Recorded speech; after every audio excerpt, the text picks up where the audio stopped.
Le forum de haut niveau eau et assainissement pour tous en Afrique est un rendez-vous annuel. La première édition a eu lieu en décembre 2011 au Burkina Faso. Cette deuxième rencontre qui se tient dans notre capitale va servir de plateforme de capitalisation des succès et d'évaluation des engagements de la première édition. Les participants vont réfléchir sur des mécanismes de financement en vue d'accélérer le processus d'accès à l'assainissement et à l'eau potable pour tous. Si le processus de décentralisation a connu des avancées notables dans plusieurs pays africains, les dispositions financières devant accompagner ce transfert de compétences techniques n'ont pas évolué au même rythme. En effet, les collectivités territoriales, notamment les communes, sont toujours confrontées à d'énormes difficultés budgétaires pour faire face aux besoins des populations en matière d'eau et d'assainissement. L'événement est coordonné par l'Agence intergouvernementale panafricaine eau et assainissement pour tous. La rencontre va permettre de renforcer la collaboration entre les investisseurs et les innovateurs afin de rendre disponibles les services et produits hygiène, assainissement et eau potable au profit des populations sous-servies et non servies. Ce haut patronage constitue, à n'en point douter, la manifestation de l'engagement des autorités du Sénégal à apporter vaille que vaille les réponses adéquates à la problématique de l'accès à l'eau potable et aux infrastructures d'assainissement de base aux populations. La question de l'eau et de l'assainissement est au cœur des priorités du gouvernement du Sénégal. Toutes les populations ont droit à ces services de base. Sur le plan national, des efforts dans ce sens ont été consentis.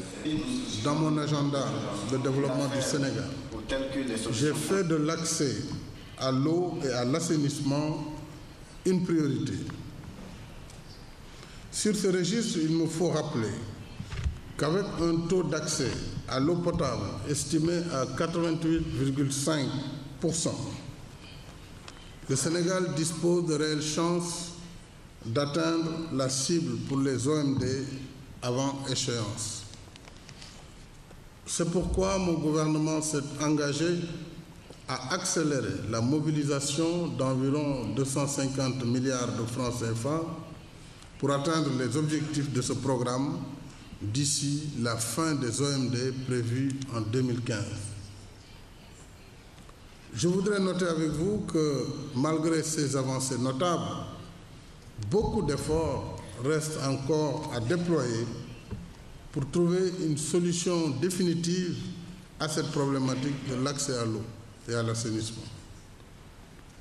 En effet, selon les études récentes menées dans le secteur, il ressort que 300 millions d'Africains n'ont pas accès à des services d'eau potable améliorés et 640 millions ne disposent pas d'un assainissement décent. Voilà qui explique d'ailleurs que nombreux sont les États africains qui risquent ainsi de ne pas atteindre les objectifs du millénaire pour le développement en ce qui concerne le secteur de l'eau et de l'assainissement. D'ici 2015, les membres du forum du haut niveau ambitionnent de faire des déchets d'aujourd'hui des richesses de demain et de prévoir un forum de mobilisation des ressources. Principale cible des pays africains, les bailleurs de fonds s'engagent à accompagner le processus. Ce cadre d'échange va permettre de trouver des mécanismes innovants pour la prise en charge de cette question. Jules Diop. L'assainissement, c'est un secteur productif. L'assainissement peut générer des revenus. L'assainissement peut créer de l'emploi. Nous avons les opérateurs, ne serait-ce que vous prenez les vidangeurs mécaniques avec les camions, c'est du boulot. Cela montre l'importance du secteur de l'assainissement. Aujourd'hui, le Sénégal est considéré comme un bon élève, un exemple de réussite pour les pays participants. Comme vous le savez, la plupart des pays africains ont pris beaucoup de retard dans l'atteinte des objectifs du millénaire. Dans des bonnes pratiques, surtout l'exemple du Sénégal qui nous avait été donné, dans le financement à la portée donc des municipalités, à la portée des PME pour financer donc le secteur de l'eau et de l'assainissement. Une session pour 2 thèmes, fonds sur l'eau, puis le point sur l'eau et l'assainissement. Vu le diagnostic des experts dans le domaine de l'eau et de l'assainissement pour l'Afrique, les bailleurs s'engagent à accompagner le processus. Si vous voyez les zones défavorisées, il va falloir revoir également même les conditionnalités d'octroi des financements de ces opérateurs. Il s'agit des privés, donc ce ne serait pas des dons, ce seraient des prêts mais avec des taux d'intérêt modérés.